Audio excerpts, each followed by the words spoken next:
I learned this really cool word today. Maybe you know it, maybe you don't. It's called a contronym. Now, you may know what an antonym is, two words that mean different things, right? An antonym, bad, good, two different things. And you know maybe what a synonym is, which are two words that are similar. So good and tasty are synonyms. But a contronym is a word that can mean two different things in different contexts. So an apology is, I'm sorry, I wrecked your car. Or it is an argument to prove what you believe. I will give you my apology why I believe in democracy, and here's why.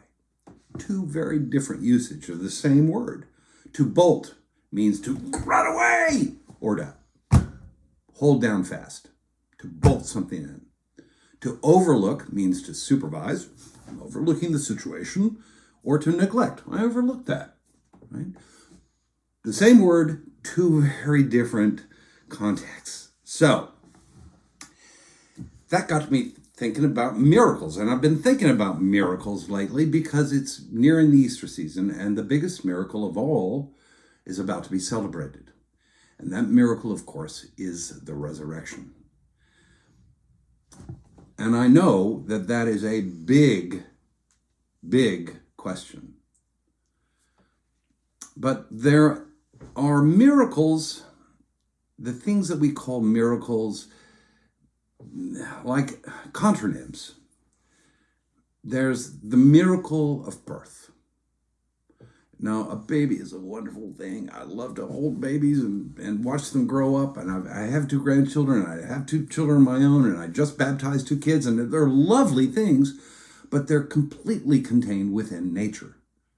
It's a natural process and a lovely process. But it isn't the miracle that we think of when we think about the resurrection. The miracle of the resurrection means that the laws of physics were changed. That something outside of nature came into nature and messed things around. Changed it. Stopped the ordinary processes and did something special. And those sorts of miracles are very, very, very rare. But the resurrection is the central miracle of Christianity. And without it, it's tough to have Christianity. You might have a lot of good, moral, wise, beautiful thoughts, but you don't have Christianity.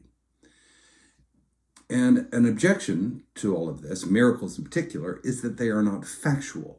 Now, first of all, a fact can be, by definition, only something that we can apprehend in nature. So if there's something outside of nature, you can't really know it as a fact. And the thing about a fact is, funny thing about a fact is, now I believe in facts. I want more facts. Give me heaps and heaps and heaps. Give me third helpings of facts.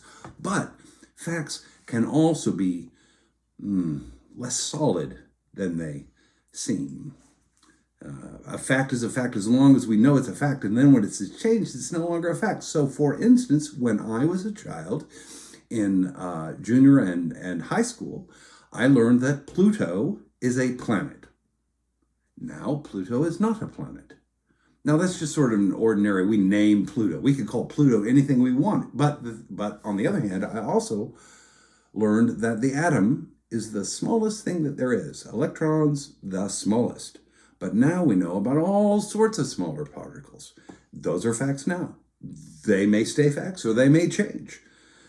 We used to think that dinosaurs had no feathers.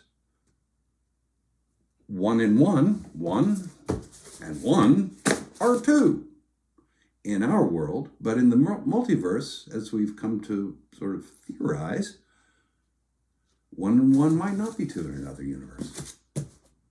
So facts are not as solid, not as immutable as they appear to be. The Easter that we celebrate contains certain parts. There is first the entrance into Jerusalem, then there's the Last Supper, and the entrance into Jerusalem is the time where all the people of Jerusalem come out and they wave their palms and they say, "Hooray, Jesus is here!" And then Jesus has the Last Supper. And the first thing that he does is wash people's feet, which is sort of kind of what he's been saying all along. Take care of your neighbors, and everybody's your neighbor. And then there's Gethsemane, where Jesus prays and says, I'd really rather not do this, but then accepts it. And then the arrest, the trial, and the sentencing, the crucifixion, the death, the burial, and then the resurrection. There is in the Easter story both a miracle in the small sense and a miracle in the big sense. The littler miracle is that Christ dies and chooses to die even though we abandon him. It's clear in the Easter story. All those people that are waving palm fronds around are nowhere to be found at Golgotha, at the cross. They're not there.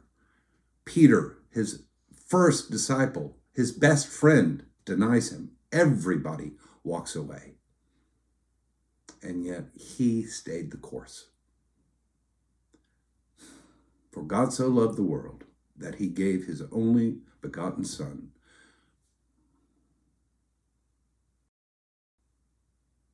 It's also clear, not only in the story, but it's clear in our everyday lives, because what Jesus told us to do was to love one another. And how often do we fail to love? And every time that we do that, we turn our back.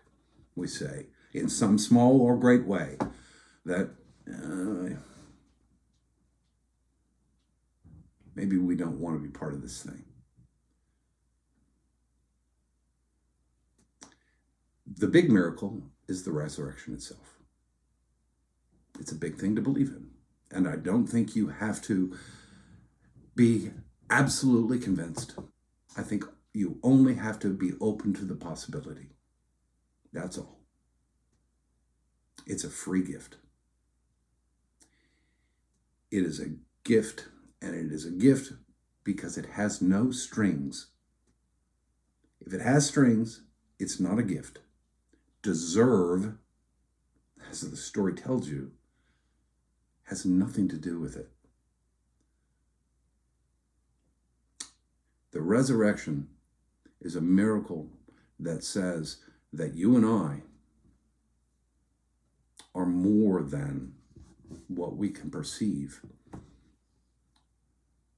that we are eternal beings, and that our purpose on this earth right now and the world to come is to love one another. Go and do likewise. God bless.